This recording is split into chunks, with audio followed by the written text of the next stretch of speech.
Hubungan kurang harmonis baru saja terjadi menimpa keluarga almarhum anggota KUS+, Yon Kuswoyo. Bagaimana tidak, sejak ia tiada, kini tensi panas justru terjadi antara Susi Susrini dengan Bonita Angelia yang sama-sama pernah menjadi istri bagi almarhum. Dalam hal ini, Bonita selaku istri terakhir sebelum Yon Kuswoyo tutup usia, berniat untuk membatalkan isbat pernikahan yang pada 2023 didaftarkan Susrini bersama anak-anaknya ke Pengadilan Agama Jakarta Selatan.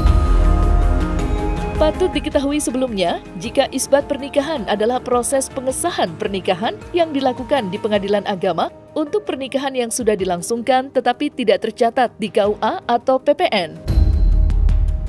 Meski begitu, sidang itu pun sudah diputus dan majelis hakim mengabulkan gugatan yang diajukan oleh Susrini dengan kedua anaknya. Lantas, langkah apa yang akan ditempuh oleh Bonita? Dan apa yang membuat dirinya sampai berniat membatalkan isbat pernikahan Susrini dengan almarhum suaminya itu? Di sini kan saya tuh kenapa mau membatalkan gugatan isbat mereka?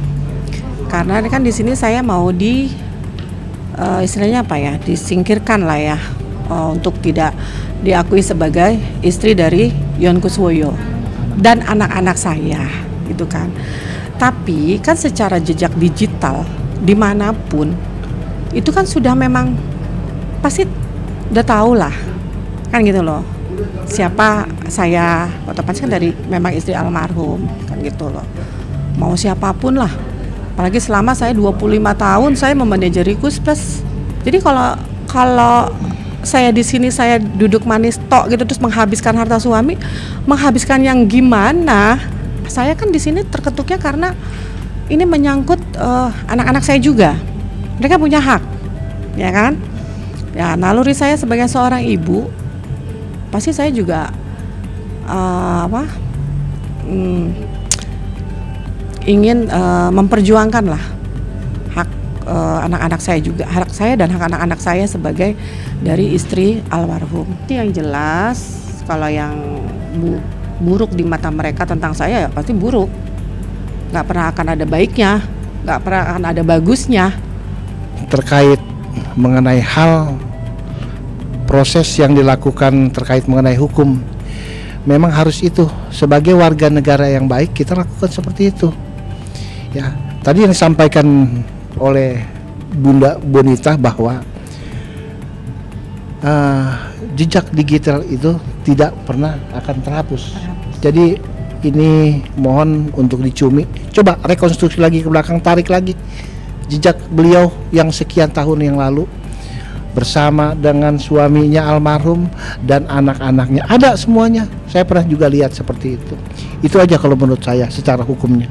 Ya, almarhum selalu bilang apa ya? Kalau bagi dia tuh gini. Dia tuh percaya banget dengan apa tuh kayak apa sih kalau yang di Chinese tuh orang yang membawa keberuntungan, orang hoki, orang yang membawa rezeki bagi dia, seperti itu. Bagi almarhum, ya saya membawa rezeki untuk dia, ya untuk kita keluarga.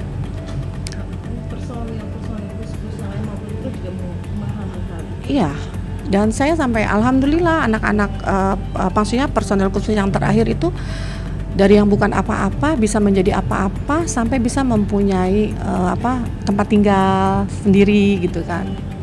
Itu namanya juga orang tua kan seneng ya kalau anak-anaknya berhasil gitu.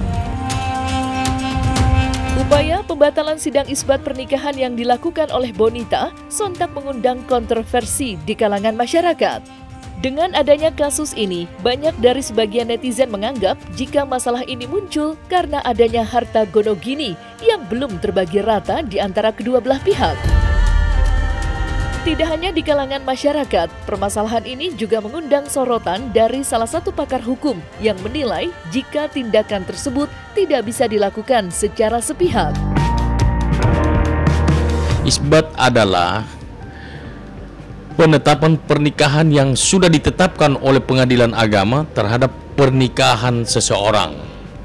Jadi isbat itu penetapan pernikahan dari pengadilan agama. Seperti itu. Saya kira kalau untuk membatalkan isbat pernikahan, terlebih lagi suami sudah meninggal, suami masih ada saja, tidak bisa untuk dibatalkan. Karena sesuai dengan Undang-Undang Nomor 1 Tahun 1974 terkait pernikahan, itu isbat itu tidak bisa dibatalkan sepihak oleh istri pertama ataupun mau istri kedua yang mau menggugat untuk membatalkan isbat itu. Saya kira sulit lah. Tapi itu kembali lagi kayak keputusan yang ada di pengadilan. Saya lihat bahwa di sini perlu pengadilan agama melihat lagi kembali ke tahun berapa mereka menikah, nanti lihat itu pasti kan ada filenya itu. Ya, tinggal gimana pengadilan agama dia kembali memeriksa file-filenya. Apalagi kalau dia menikah secara sah di KUA, saya yakin pasti bukan nikah siri, makanya digugat di KUA, ya kan begitu. Tapi soal untuk membatalkannya kayaknya menurut saya ya, menurut pandangan hukum saya kayaknya sulit. Biasanya begini, kalau sidang-sidang tuntutan seperti ini pasti larinya nggak jauh-jauh dari harta gono gini. Makanya itu adalah gugatan seperti ini. Tapi saya pikir kalau menurut saya ya kan almarhum juga sudah almarhum ya, suami sudah almarhum. Ya rukun-rukun aja udah duduk bersama.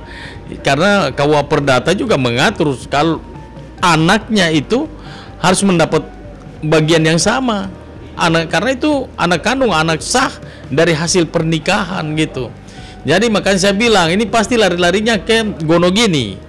Makanya batalkan isbat ini supaya yang menggugat ini, si penggugat ini dia mungkin mau dapat sendiri harta gono gini ini, ya seperti begitulah. Tetap pembagian hartanya itu sama. Jadi orang selalu kenapa ada gugatan-gugatan seperti ini?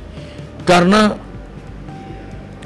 kebanyakan itu ada sesuatu. Sesuatu itu apa? Sesuatu itu adalah peninggalan dari sang suami. Biasanya begitu, peninggalan sang suami. Terus terkait harta gono gini, bagaimana supaya saya bisa mendapatkan hak saya lebih banyak. Nah, sementara mau bikin bagaimanapun katakanlah boleh juga, tetapi nggak bisa. KUA Perdata sudah mengatur tentang itu semua.